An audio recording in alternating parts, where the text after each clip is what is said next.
Tragjedi në lumin Shkumbin, një grua rreth 40 vjeç është gjetur e mbytur.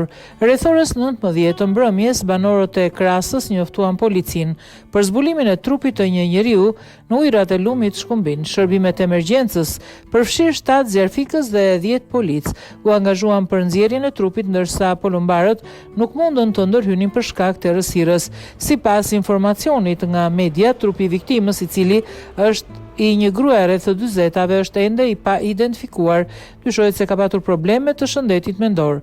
Pas përfundimit të procedurave, trupi është dërguar në morgun e Elbasanit, por deri tani nuk ka pasur ndonjë interesim nga familjarët për të identifikuar viktimën. Ngjarja ka shkaktuar shqetësim tek banorët e zonës, duke theksuar nevojën për një hetim të mëtejshëm për të sqaruar rrethanat e këtij incidenti.